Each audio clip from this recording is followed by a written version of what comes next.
أعوذ بالله السميع العليم من الشيطان اللعين الرجيم. بسم الله الرحمن الرحيم. الحمد لله رب العالمين بارئ الخلائق أجمعين، ثم الصلاة والسلام على رسوله الكريم أبي القاسم محمد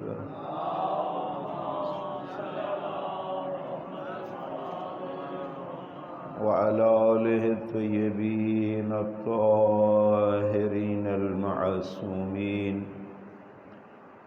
الذين قال الله تعالى في شانهم: إنما يريد الله ليذهب عنكم الرجس أهل البيت ويطهركم تطهيرا.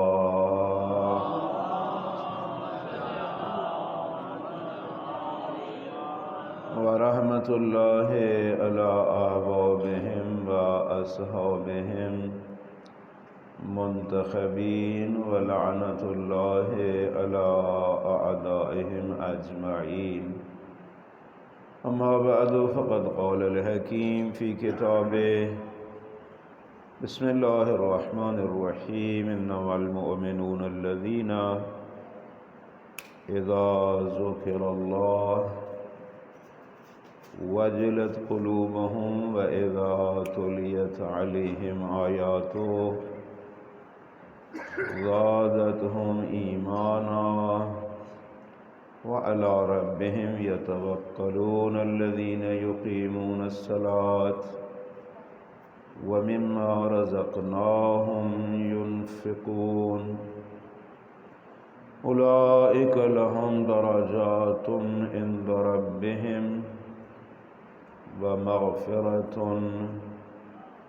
ورزق کریم. صلوات پڑھیں.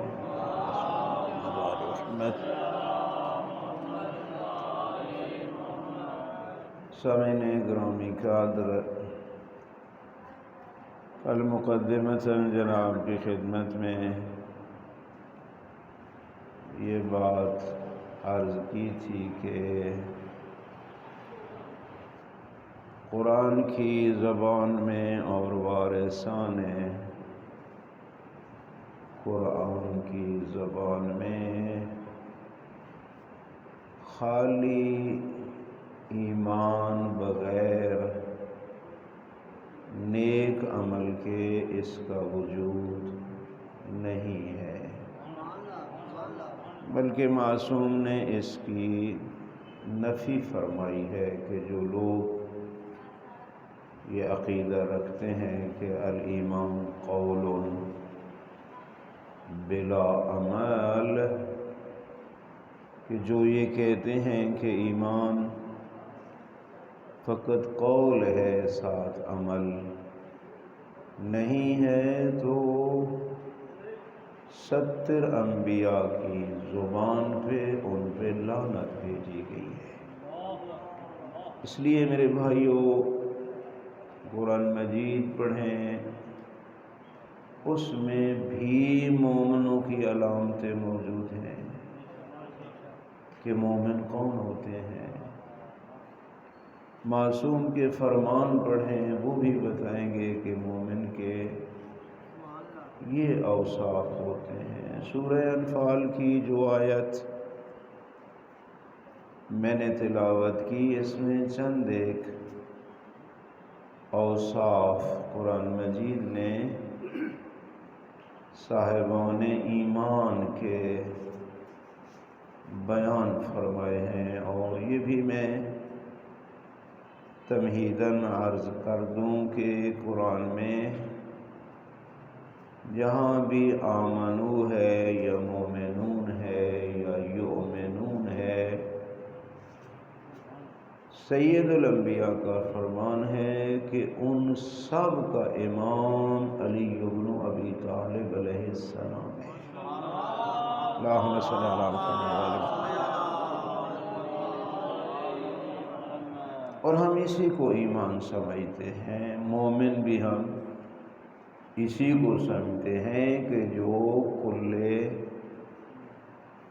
ایمان پہ ایمان رکھتا ہے اور اسی ہستی کو ہی صراط مستقیم سمجھتا ہے۔ ایک حدیث ہے، سید الانبیاء کا فرمان ہے، یا عمار اذا رأیت الناس یسلکون الی وادی وعلی یسلک وادیا اخری فاتبع علی ابن ابی طالب ودع الناس فإنہ لا یخرجک عن الہدی۔ فرمائے عمار، اگر تو دیکھے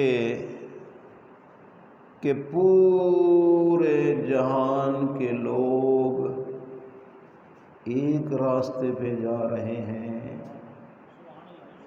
اور میرا بھائی علی کسی اور راستے پہ جا رہا ہے، عمار تیرا فریضہ یہ ہے کہ سارے لوگوں کو چھوڑ دے، علی کے پیچھے چل۔ حدیث، کیونکہ یہ علی جو ہیں تجھے ہدایت سے باہر نہیں لے جائے۔ صراط مستقیم ہے امیر المومنین۔ اس لیے اگر مومنین کا تذکرہ قرآن مجید میں ہے تو یقیناً آپ صاحب ایمان جو ولایت معصوم کے قائل ہیں وہی لوگ مراد ہیں۔ تو ان کی اوصاف کیا ہیں؟ فرمایا پہلا وصف یہ ہے کہ انما المؤمنون الذین اذا ذکر اللہ وجلت قلوبهم۔ یہ قرآن نے مومن کی علامت بیان کی، کسے؟ عام بندے نے نہیں، خالق نے بیان فرمایا کہ مومن کی علامت کیا ہے۔ فرمایا پہلی علامت یہ ہے کہ جب یاد خدا آئے تو ان کے دل کانپنے لگتے ہیں۔ وجلت قلوبهم، قلبی طور پہ ڈرتے ہیں، کانپنے لگتے ہیں۔ یہ مومنین کی صفت قرآن نے بیان کی، لیکن ہم جب مومنین کو دیکھتے ہیں بشمول خود ہمارے بدن بھی نہیں کانپتے، چہ جائے کہ دل کانپے۔ یہ تو نہیں ہو سکتا کہ قرآن مجید کی فرمودات میں کوئی شک ہے، کیونکہ جو ادھر شک کرے گا پک ہے، بے ایمان ہے۔ تو لگتا ہے کہیں ہم میں کمی موجود ہے کہ ابھی ایمان کے رتبے پہ، اس رتبے پہ ہم نہیں پہنچے کہ جو کلیجے اور دلوں کو کپا کے رکھ دیتا ہے۔ ادھر ہمیں سوچنا ہوگا، اور قرآن نے واضح بیان کیا انما یخشی اللہ من عبادہ العلماء، کہ خشیت الہی انہی کے قلب میں ہوتی ہے جو اللہ کی معرفت رکھتے ہیں۔ یہاں علماء سے مراد آپ یہ نہ سمجھے رسمی علماء، امامہ بصر اور ابا بدوش نہیں، اس سے مراد ہے خدا کی معرفت رکھنے والے۔ جو جتنی معرفت رکھتا ہے وہ اتنا عالم ہے، عالم کلی کہ علم جس کا عین ذات ہے وہ تو ذات ذوالجلال ہے۔ اس کے بعد معصوم ہستیاں ہیں جن کو خداوند عالم نے جتنا چاہا علم عطا فرمایا۔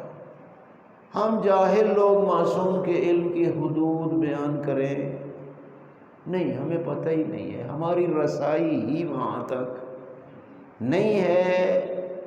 عطا کرنے والا جانے اور لینے والا جانے۔ اتنا معصوم نے فرمایا ہے جو اللہ کا نمائندہ ہے پوری زندگی میں وہ لا ادری نہیں کہے گا۔ لا ادری کا معنی ہوتا ہے کہ مجھے اس مسئلے کا پتہ نہیں ہے۔ کبھی بھی جو من جانب اللہ ہے بھیجا ہوا وہ لا ادری نہیں کہے گا کہ مجھے تو اس مسئلے کا پتہ نہیں ہے۔ اللہ کی ذات جانتی ہے کہ میرے اس نمائندے کو پوری زندگی میں کتنے علم کی ضرورت ہے، وہ ذات عطا فرما دیتی ہے۔ اللہ اکبر، یا رسول اللہ، یا علی، اللہم صلی علی محمد وعلی محمد۔ تو ذاتی علم ہے اللہ کی ذات کا،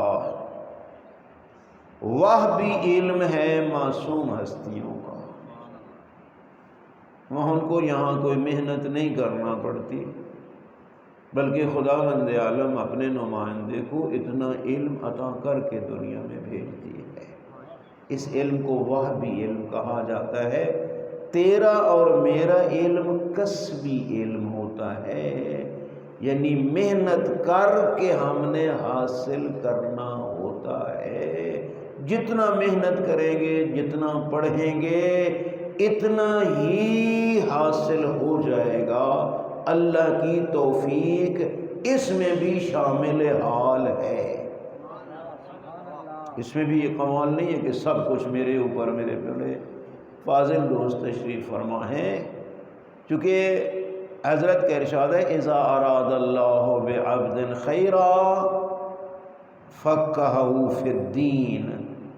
جب اللہ کی ذات کسی بندے کو خیر اور بھلائی پہنچانا چاہے تو اس کو دین کی سمجھ بوجھ عطا فرماتا ہے۔ یعنی پیچھے ارادہ الہی، توفیق الہی شامل حال ہوتی ہے، تب جا کے کوئی دین کا بھی طالب علم بنتا ہے۔ لیکن یہ جتنا حاصل کرے گا خدا عطا کرے گا نا، اس میں محنت شرط ہے۔ لیکن ہمیں دکھ سے کہنا پڑتا ہے کہ ہمیں یہاں یہ سبق دیا جاتا ہے کہ ہم تو جاہل ہوتے ہی نہیں ہیں۔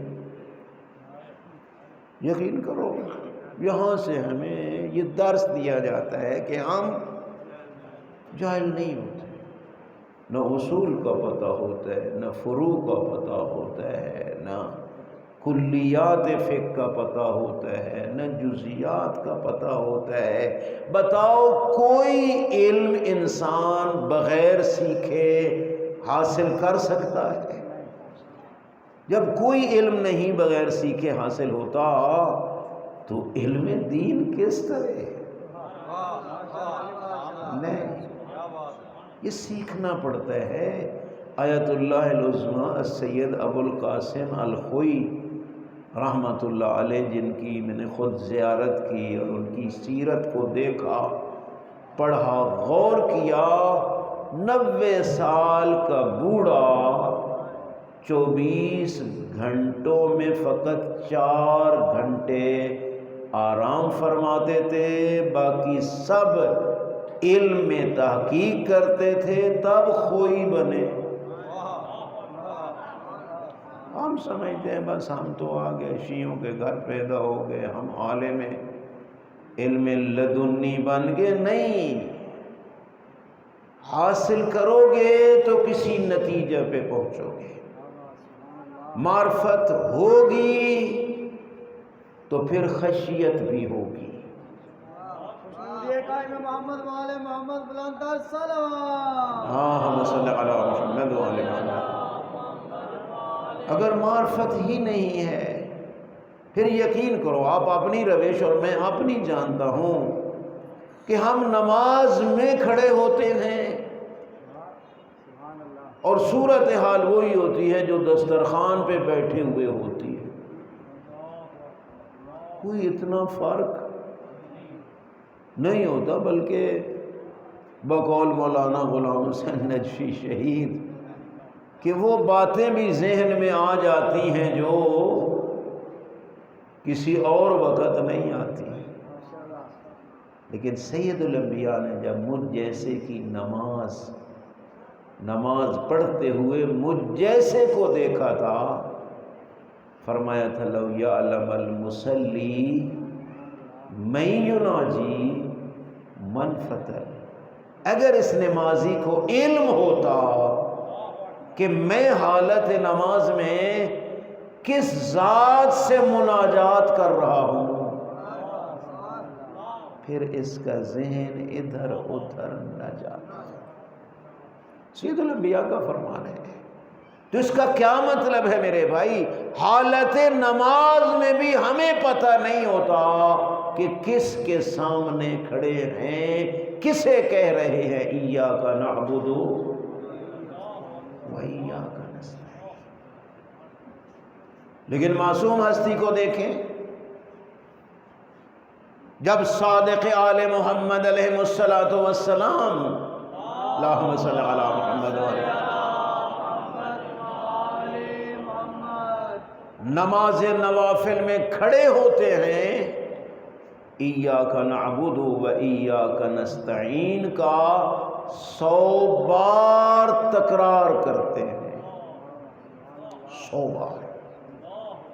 جو سننے والا ہے، جو گن رہا ہے، حضرت نماز سے فارغ ہوتے ہیں تو عرض کرتا ہے مولا اتنی بار اس آیت کا تکرار کیا، وجہ کیا ہے؟ حضرت نے ارشاد فرمایا کوئی سن رہا تھا، کوئی سن رہا تھا. جب مجھے یقین ہو کہ ایاک نعبد و ایاک نستعین کو کوئی ذات سن رہی ہے، پھر میرے بھائیوں انداز بدل جاتے ہیں. محمد والے محمد بلند صلوات. اللہم صلی علی محمد وعلی محمد. یہی وجہ ہے آپ معصوم ہستیوں کی سیرت کو پڑھیں، بڑی بڑی طولانی دعائیں معصوم ہستیوں سے ہیں. دعائے عرفہ جیسی عظیم دعا جو مجھ جیسا بدبخت بھی پڑھنے لگے تو 4 گھنٹے لگ جاتے ہیں، حالانکہ ہم پڑھ رہے ہوتے ہیں، مانگ نہیں رہے ہوتے ہیں. بڑا فرق ہے پڑھنے میں اور مانگنے میں. پڑھنے میں بھی فضیلت ہے لیکن اصل لذت مانگنے میں ہے. فقط قاری اجر ہے لیکن منگتا بننے میں جو لذت ہے وہ خالی قاری میں نہیں ہے. دعا کومیل پڑھنا اپنی جگہ پہ، لیکن دعا کومیل کو اس انداز سے پڑھنا کہ میں اس ذات سے مانگ رہا ہوں، پھر اس میں اور لذت ہوتی ہے. اور یہی وجہ ہے کہ پھر زینب کبیر کھڑے ہو کے میدان عرفات میں زوال کے بعد اپنی نماز کو پڑھتے ہیں، اور کھڑے ہو کے اس انداز میں کہ جس طرح ایک سوالی کسی سے کوئی چیز مانگ رہا ہوتا ہے، حضرت کھڑے ہو کے جبل رحمت کے دامن میں دعائے عرفہ اللہ سے مانگتے ہیں. کیفیت کیا ہے؟ آنسو ریش مبارک کو تر کرتے ہوئے سرزمین عرفات کو تر کر رہے ہیں. یہ اسی صورت میں ممکن ہے کہ جب یقین ہو کہ کوئی دیکھ رہا ہے، کوئی سن رہا ہے۔ اس منزل تک پہنچنے کے لیے محنت کی ضرورت ہے، معرفت کی ضرورت ہے، اور معرفت حاصل کرنے کے لیے کوئی ادھر ادھر جانے کی ضرورت نہیں ہوتی۔ ان کے دروازے پہ آنا ہوتا ہے جن کو خدا نے خالق ہی اپنی معرفت کے لیے کیا۔ کنت کنزا مخفیا فاحببت ان اعرف فخلقت الخلق، لکھے عرف تھا ہی ایک پوشیدہ خزانہ، میں نے چاہا میرا تعارف ہو جائے، میں نے اس خاص پاک مخلوق کو خلق فرمایا، اور انہوں نے سبحان اللہ اپنی فرمودات، اپنا عمل، اپنا کردار، ہر معصوم نے اپنے انداز میں رب کی معرفت کروائی ہے میرے بھائی۔ لہٰذا ان کے دروازے پہ آؤ، ان کی سیرت کو دیکھو، پھر لذت لینا، یقین کرو۔ مصباح الشریعہ ایک بہت اچھی کتاب ہے، امام جعفر صادق علیہ السلام کی طرف حضرت کی طرف وہ منسوب ہے، جو روایات ہیں اکثر اس میں جو ہے امام جعفر صادق علیہ السلام سے روایات ہے، اور میں نے آقا خمینی رحمۃ اللہ علیہ کی ڈھیر ساری کتابوں میں جو آغا نے روایات کو درج کیا ہے اس کا حوالہ مصباح الشریعہ کا دیا ہے، اردو میں ترجمہ بھی ہو چکا ہے، بڑی اچھی کتاب ہے۔ اس میں ہے کہ جب مجھ جیسا نمازی نماز پڑھنے کے لیے آتا ہے اور پھر ذہن ہوتا ہے منتشر، جس طرح آپ بھی آگاہ ہیں اپنی کیفیت سے، تو ادھر سے صدا آتی ہے، عبدی انی الیک مقبل، ملائکتی الیک مقبلون این ترید۔ میرے بندے میں تیری طرف متوجہ ہوں، میرے ملائکہ تیری طرف متوجہ ہیں، تو کہاں کا ارادہ رکھتا ہے؟ ربن غیری ترید، کیا میرے علاوہ کسی اور رب کی تلاش میں ہے؟ کیا میرے خزانے ختم ہو گئے؟ کسی اور دروازے کو ڈھونڈ رہا ہے؟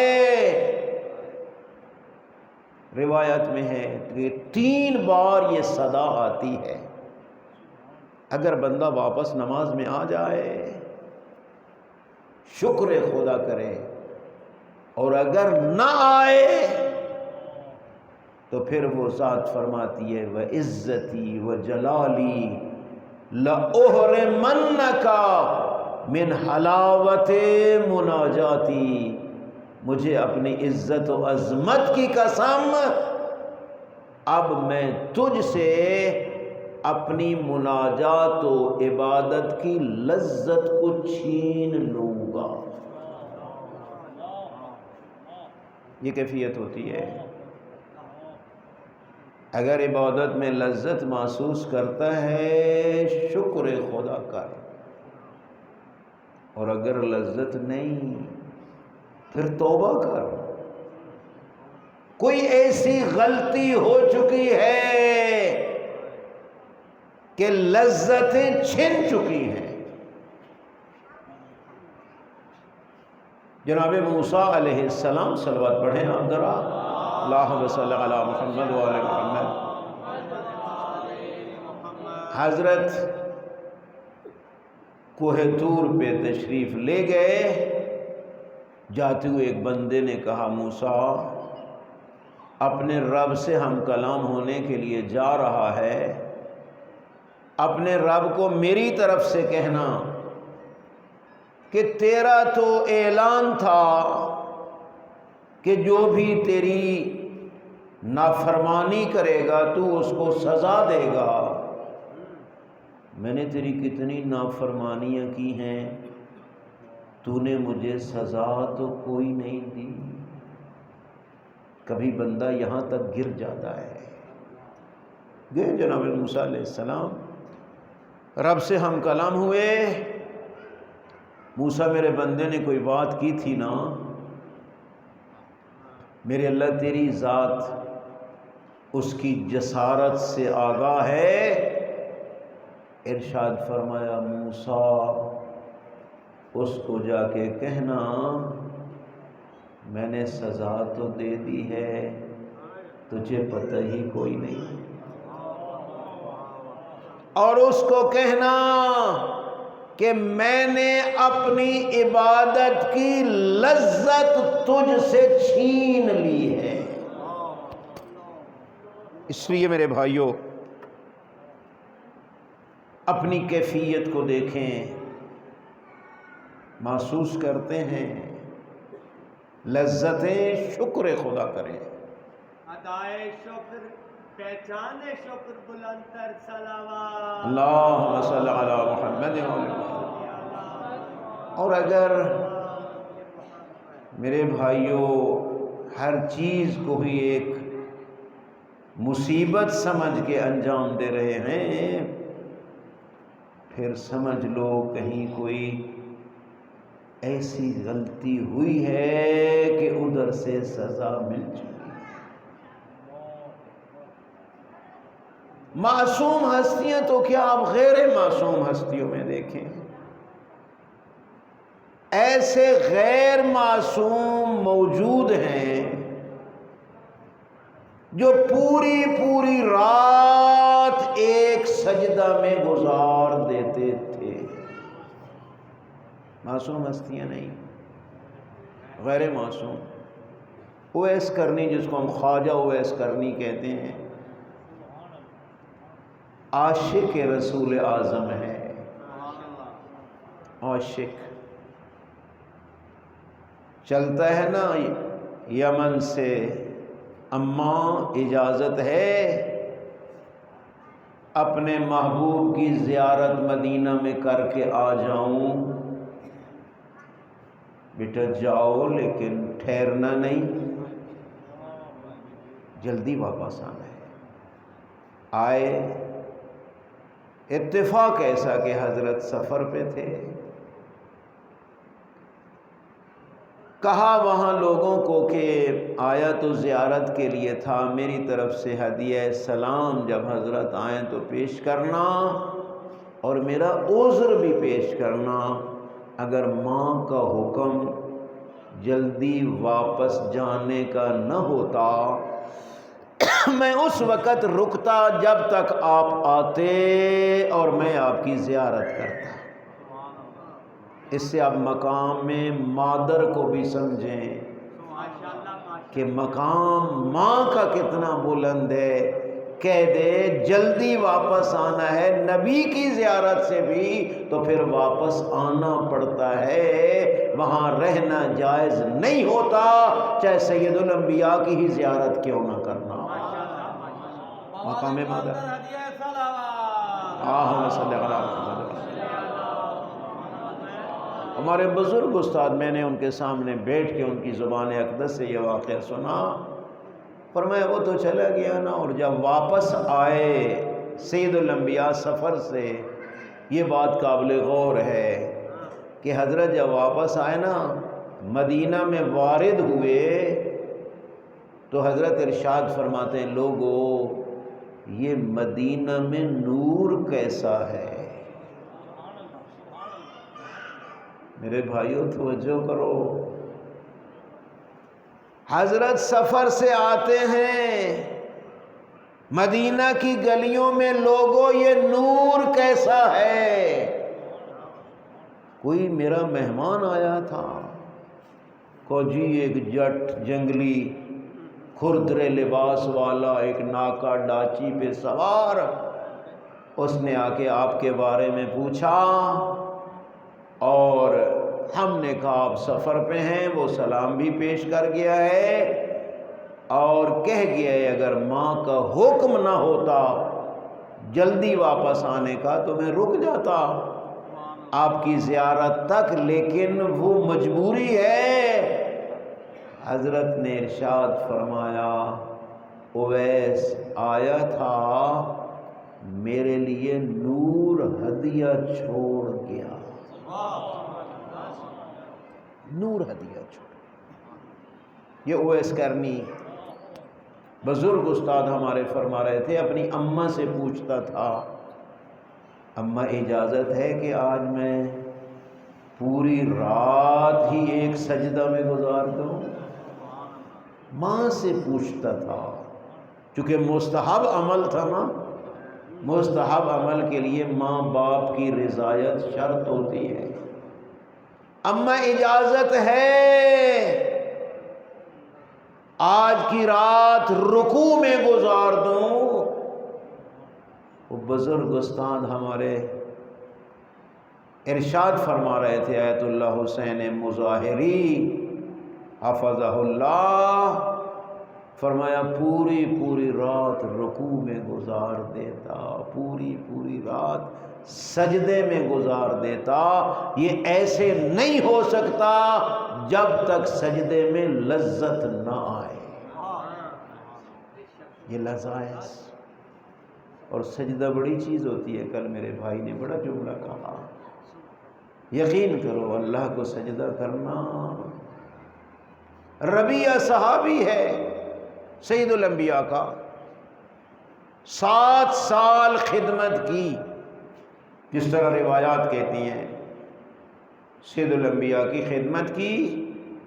ایک دن زہرا کا بابا ارشاد فرمانے لگے ربیعہ تو نے بڑی خدمت کی ہماری، لیکن ہم نے جو تیری اجرت تھی وہ تو دے دی، لیکن جی کرتا ہے تو کچھ مانگے اور میں دوں۔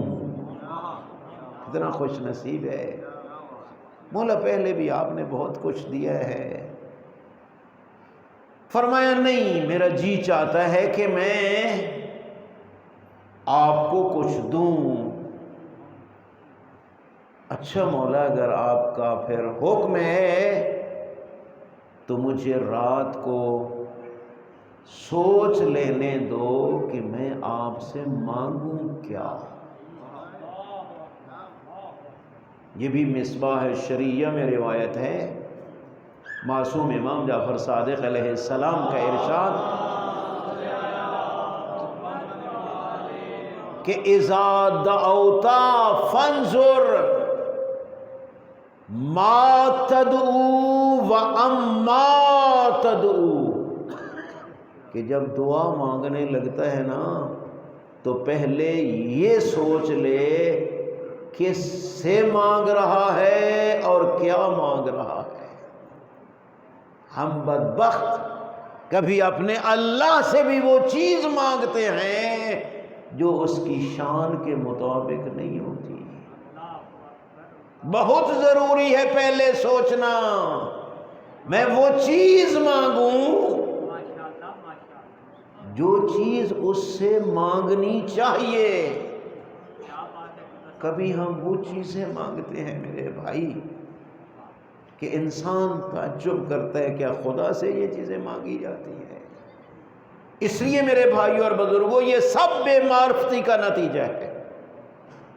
اگر ہم اس ذات کی معرفت رکھتے ہوں پھر اس سے مانگیں گے، پھر آگے اس کی مرضی، قبول کرے اس کی مرضی،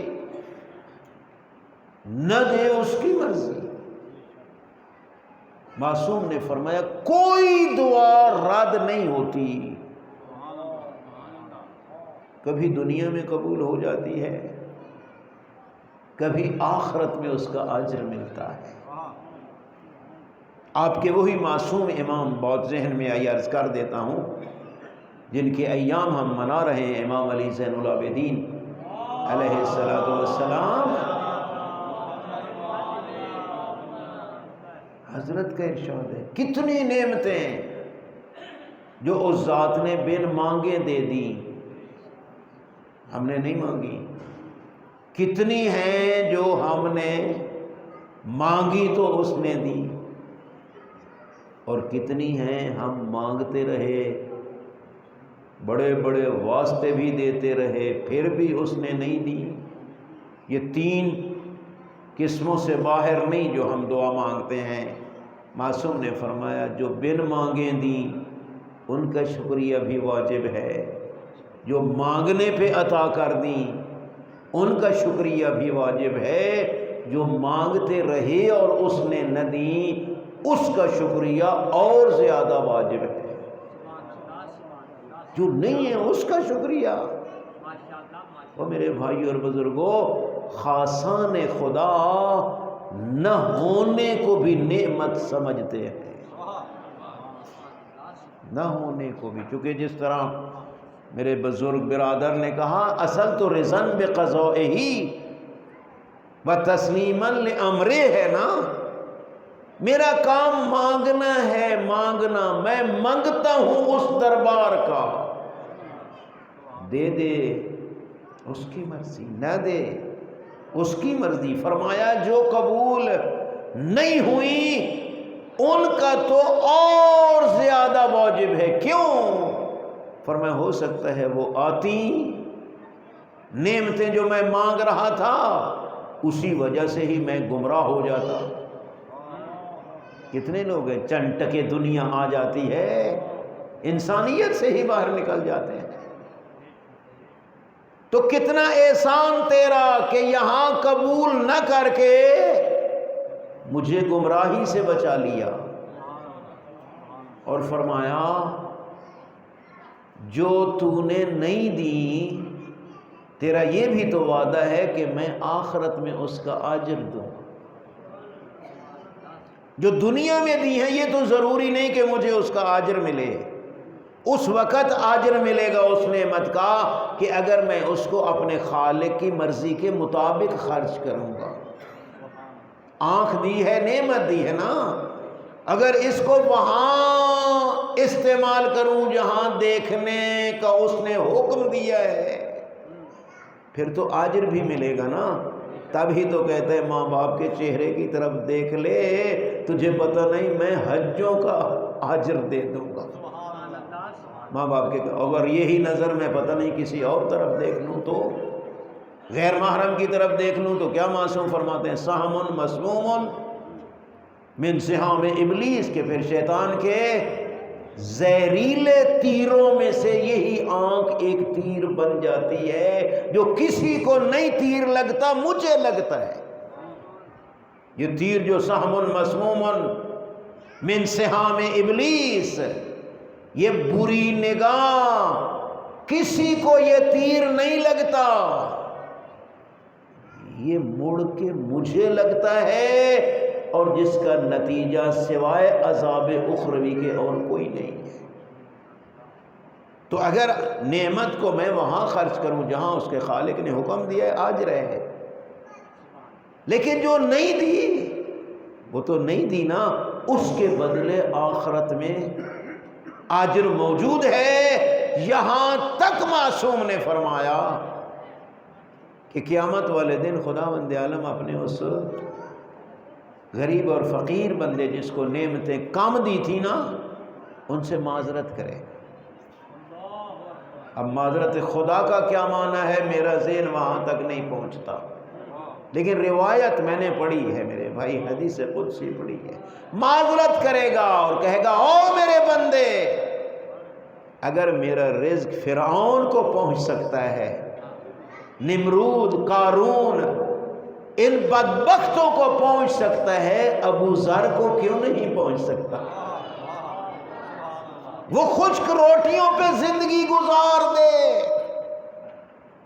اور فرعون صفت لوگ، قارون صفت لوگ عیاشیوں میں بسر کر دیں.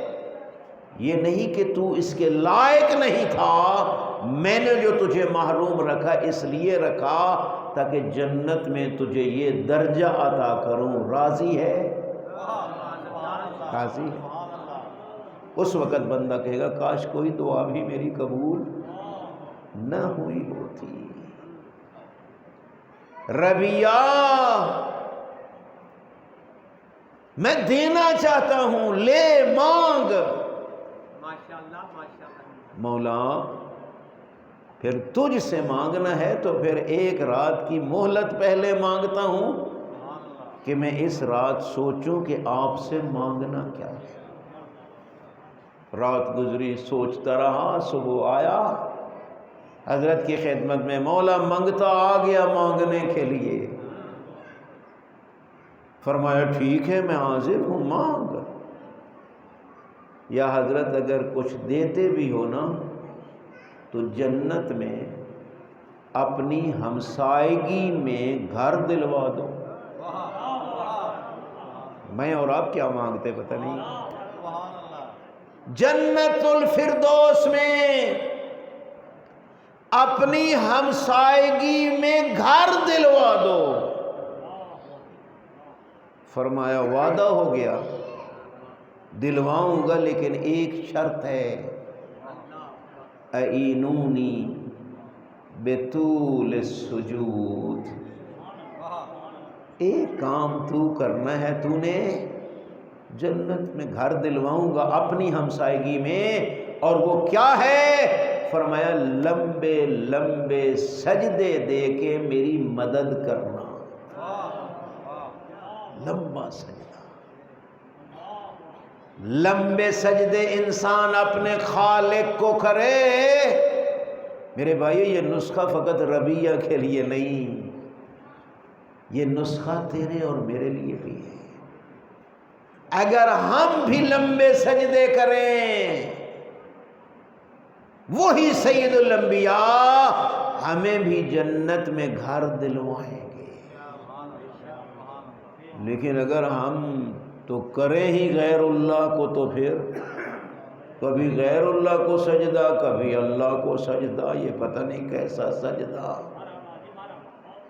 میرے بھائی اور بزرگوں، اپنی طرف سے نہیں، جملہ قبلہ علامہ محمد یار شاہ صاحب قبلہ کا آل اللہ مقام و شریف کا فرماتے تھے لوگوں، بلکہ یوں کہتے تھے، او میرے پیر امیر دی غیور ریت۔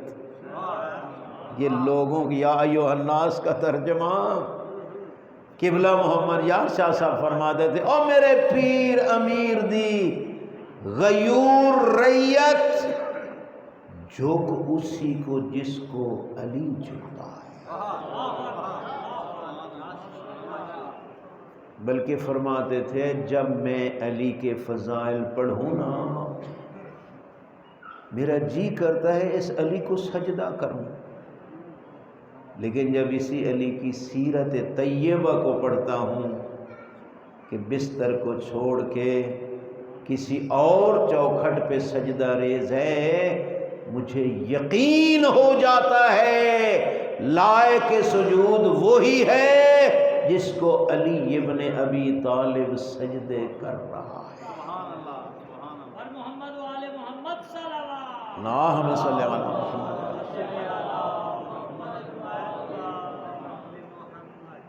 آپ کے سامنے ہیں وہ واقعات میرے بھائی کہ ایک شخص جنگلی بدو جنگل سے سوسمار اور گوہ کا شکار کرتا ہے، سید الانبیاء کی خدمت میں پہنچا، کہا مجھے نہیں پتا تو نے کس طرح چاند کے 2 ٹکڑے کیے، میں نہیں جانتا کہ کس طرح سنگریزوں نے تیرے ہاتھوں پہ کلمے پڑھے، میں نہیں جانتا تیرے اشارے سے کس طرح کھجور زمین کے سینے کو چیر کے جس نے تیری رسالت کا کلمہ پڑھا، مجھے ان کسی چیز کا پتہ نہیں ہے، میں تو یہ ابھی جنگل سے یہ سوسمار اور گوہ کو پکڑ کے لے آیا ہوں، تیری رسالت کا کلمہ پڑھ دے میں تجھ پہ ایمان لے آؤں۔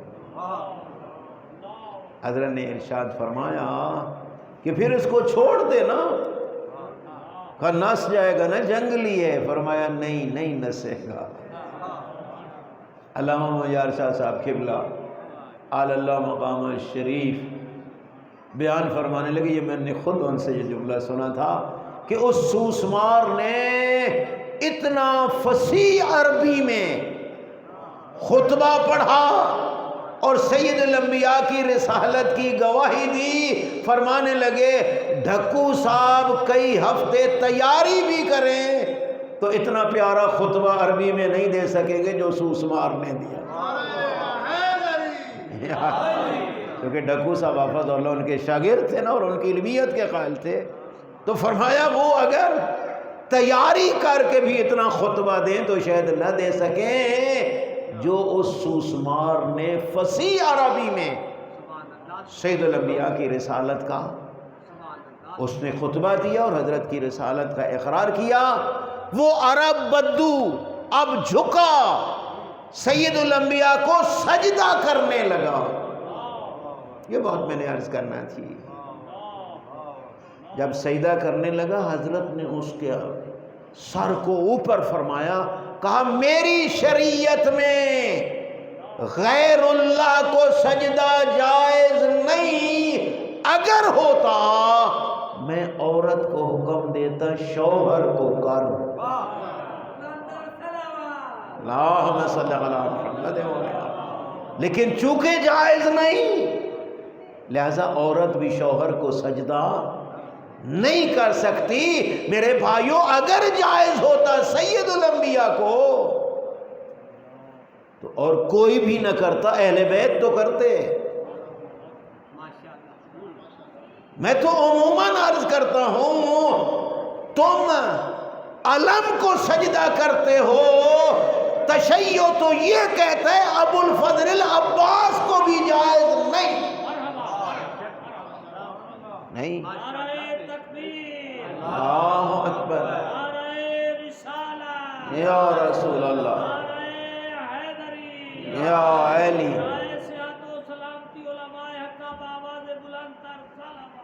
اللہم صلی علی محمد. یہ جہالت ہے میرے بھائی, جہالت. یہ دین سے دوری کا نتیجہ ہے, یہ علم سے دوری کا نتیجہ ہے. تو میں کیوں نہ اس ذات کو سجدہ کروں جس کو علی ابن ابی طالب سجدے کرتا. فرماتے تھے جی کرتا ہے علی کو سجدہ کروں, لیکن دیکھتا ہوں کہ کسی اور چوکھٹ پہ علی ابن ابی طالب سجدہ ریز ہے, مجھے یقین ہو جاتا ہے لائق سجود وہی ہے اور جس کو علی ابن ابی طالب سجدے کر رہا ہے. اللہم صلی علی محمد.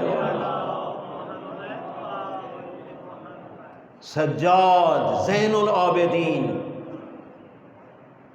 مولانا حافظ سیف اللہ جعفری رحمت اللہ علیہ جملہ فرمایا کرتے تھے, وہ شیعو غیرت کرو اور مذہب میں عابد ہیں, تیرے مذہب میں تو زین العابدین ہے. یہ حافظ صاحب مرحوم کا میں نے خود سنا, زین العابدین ہے. صاحب آسن المقال منتهى الآمال تھا, پھر اس کا ترجمہ آسن المقال, اور آج کل سیرت معصومین کے عنوان سے یہ کتاب شائع ہے. اس میں ایک روایت ہے کہ جب جناب زینب کبریٰ اللہم صلی علی محمد و آل محمد بی بی جب شام کو فتح کر کے مدینہ واپس آئی نا, تو ایک دن جابر ابن عبداللہ انصاری کو بلا بھیجا. جابر آئے, بی بی نے عجیب حجت کا جملہ ارشاد فرمایا. فرماتی ہیں جابر یہ بھی حالات زمانہ ہو گئے کہ تم لوگوں نے ہمارے دروازوں پہ بھی آنا چھوڑ دیا. بڑا حجت کا جملہ ہے میرے بھائی. دل ہی دل میں کہتے کس منہ سے آئیں زینب تیرے دروازے پہ, مجمع عام میں تیری چادر لٹ جائے تیرے عباس و حسین جیسے ویر مارے جائیں، ہم زندہ رہیں۔ زینب کس منہ سے آئے؟ جابر کسی مقصد کے لیے بلایا ہے، حکم بی بی حکم کہ جابر یہ مسجد کے اندر جا کے ذرا میرے بیٹے سجاد کی حالت تو دیکھ، عبادت کر کر کے ہڈیوں کا ڈھانچہ رہ گیا ہے میرا سجاد، ذرا چلا جانا، جا کے کہہ دے پھوپھی کہتی ہے تو ہی تو بچ گیا ہے ایک نشانی، ذرا عبادت میں کمی کرنا۔ جابر کہتا ہے کہ میں آیا مسجد میں، حضرت عبادت میں مصروف تھے، جب فارغ ہوئے چچا جابر کیسے آنا ہوا؟ مولا میں آج خود نہیں آیا، تیری پھوپھی نے بھیجا ہے نا۔ کیوں بھیجا ہے؟ کہ پھوپھی کہتی ہے سجاد ذرا عبادت میں کمی کر، اگر اسی طرح تو عبادت میں جٹا رہا تو میرا ساتھ چھوڑ جائے گا نا، پھر زینب تنہا رہ جائے گی۔ شیعہ روایت میں یہی ہے، جب امام نے یہ جملہ سنا فرمایا او میرے بیٹے محمد باقر ذرا جانا وہ صحیفہ اٹھا کے لے آ جس میں میرے جد علی ابن ابی طالب کی عبادت کا تذکرہ ہے۔ روایت یہی کہتی ہے میرے بھائیوں اور بزرگوں کہ امام محمد باقر علیہ السلام وہ صحیفہ اٹھا کے لے آئے، زین العابدین نے پڑھنا بھی شروع کیا اور رونا بھی شروع کیا اور فرمایا کس کی طاقت ہے کہ جو میرے جد علی ابن ابی طالب جتنی عبادت کرے میں اتنا عرض کروں گا مولا آپ کے جد نے عبادت تو بڑی کی ہے لیکن زین العابدین تو تیرا لقب ہے۔ لکھا ہے علامہ مجلسی علیہ رحمہ نے کہ اس لقب کا پتہ چلے گا جب میدان محشر ہوگا، آدم سے لے کر خاتم تک سارے انبیاء ہوں گے، سارے اوصیاء اور ائمہ ہدی ہوں گے، ایک صدا آئے گی این این زین العابدین، اور کہاں ہے زین العابدین؟ کوئی نبی مرسل اس صدا پہ لبیک نہیں کہے گا، اگر کھڑا ہو کے دربار خداوندی میں کوئی جواب دے گا تو حسین کا یہی غیرت مند سجاد اور یہی کہے گا یا رب انا زین العابدین، اور میں ہوں زین العابدین۔ میرے بھائیو ہر بندے کے ذہن میں بات آتی ہے کہ زین العابدین سجاد کا لقب کیوں ہے؟